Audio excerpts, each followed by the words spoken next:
In this video, we're going to be looking at rational exponents. So in a previous video, we looked at all of those that had the power to the 1 over n. However, we can also have exponents of other rational numbers, for instance, 3/2 or maybe -1/2.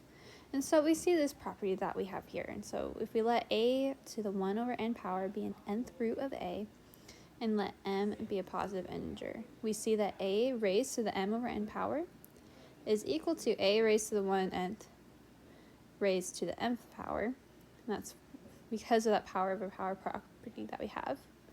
And then we learned in our previous video that I can rewrite a to the 1 over n power to be the nth root of a raised to the m. And so I can flip-flop between. So for example, if I had 7 raised to the 2/3,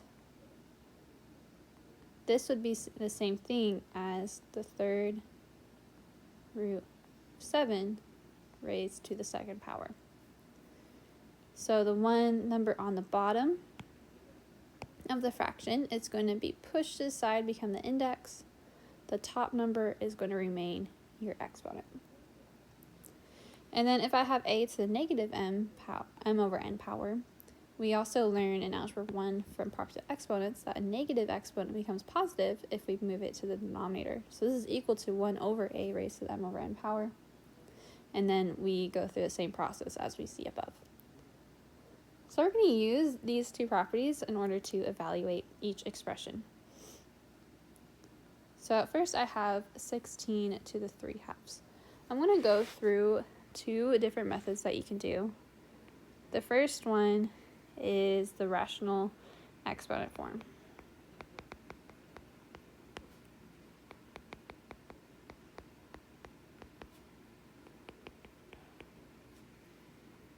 So if I'm doing rational exponent form, I'm just leaving it in this exponential form. So 16 3/2. I can take that 3 and move it outside the parentheses. So this is the same thing as 16 to the 1/2 raised to the third power, just like we see in this top area here. Now 16 to the 1/2, that is the same thing as taking the square root of 16. And so the square root of 16 I know is 4. So I have 4 cubed. And when I cubed 4, I get 64. And then we have something called radical form. So this one we're actually going to change it to be radicals. Either way works, it's just whatever works better in your brain. So if I'm looking at 16 to the 3/2, that's the same thing as the square root of 16 raised to the third power, which is equal to 4 cubed, which again is 64. Okay, let's look at number 2. So number 2, I have -3/5. 32 raised to the -3/5. And so I see in this bottom area here, since I'm raising it to a negative power, I can rewrite this to be 1 over 32 raised to the 3/5. And then doing rational exponent form, this would be the same thing as 1 over 32 to the 1/5 raised to the third power. When I take the 5th root of 32, I'm looking to see what number, if I multiply by itself 5 times, gives me 32. Well, that is going to be 2. So it's going to be the same thing as 2 cubed, and 2 cubed is 8.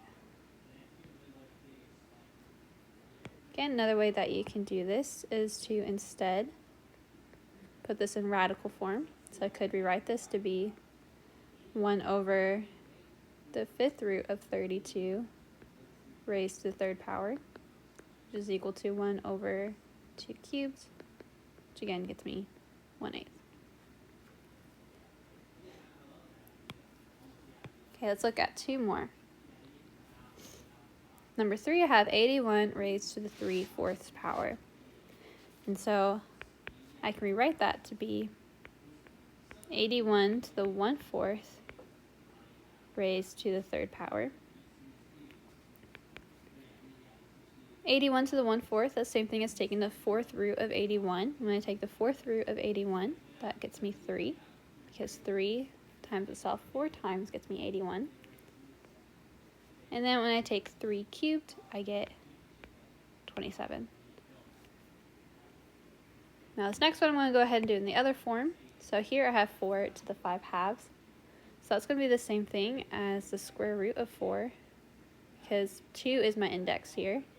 And remember, with 2, we don't actually have to write it in for our index. Raised to the 5th power. The square root of 4 is 2. And 2 to the 5th power, I get 32.